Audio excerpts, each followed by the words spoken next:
Hey Joan, I'm glad I was able to get that logo made for you. No problem, it actually didn't take very long. I want to give you a couple pointers on using it that you may or may not know. So here I am in Photoshop with an arbitrary canvas laid out.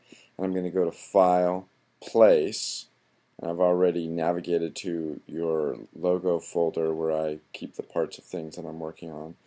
And I'm going to use the EPS version, and I'm going to hit Place.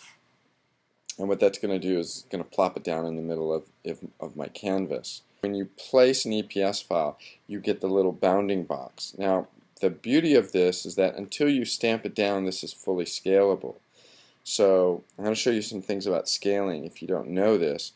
If you grab here and I pull like this, I can scale it, but I could mess it up. So I'm going to hit Command Z to undo that.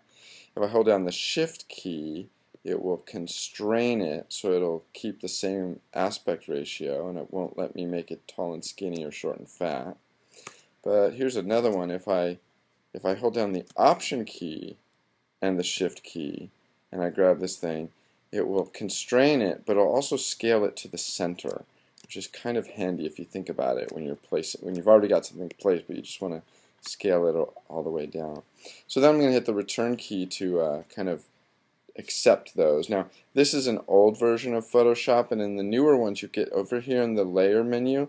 Once you place an EPS file, you get this funky little thing in the corner. Basically what that means is it's an embedded file and you can still scale it up. In my older version of Photoshop here, I can't scale it up. So what I do quite often is I will place something, and this is irrelevant if you have a newer copy of Photoshop. This is CS1. What I'll do is I'll place it, and what I do is I scale it right up to the very limit of where I might want to use it, so the full size of the canvas. And so I'll take this and I'll scale it right up like that, and then I stamp that down, and then I duplicate that, and then I turn off the original one, and then I take this one and I say Edit, Transform, Scale, and then I'll scale this to where I think I actually want it. The reason I do that is I have the large one in case I want to make this one a little bigger. Making something bigger never looks as good as making it smaller.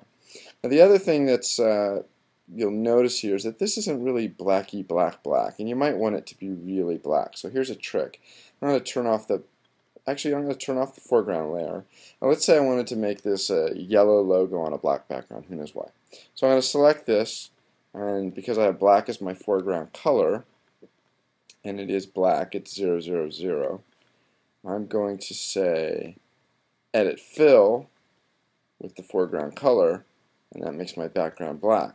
Now when I turn on my thing, oh look at that, you know what, I need to fix this for you. I'm sorry, you have little white residue, gradu in there, and I'll fix that for you. But if I wanted to change this to, say, the yellow color, I would swap this. I didn't look at that over white, so that's a mistake I'll fix. Now I'm going to select this, and here's a trick. You hit Select All, and you get the Photoshop marching ants around the edge. Then use your arrow key, arrow right and left. By arrowing it right once, it sort of does this little shrink wrap trick. It should have. Select All. Oh, Move. I have to hit the letter V for the Move tool. Okay, so select all, then select the Move tool.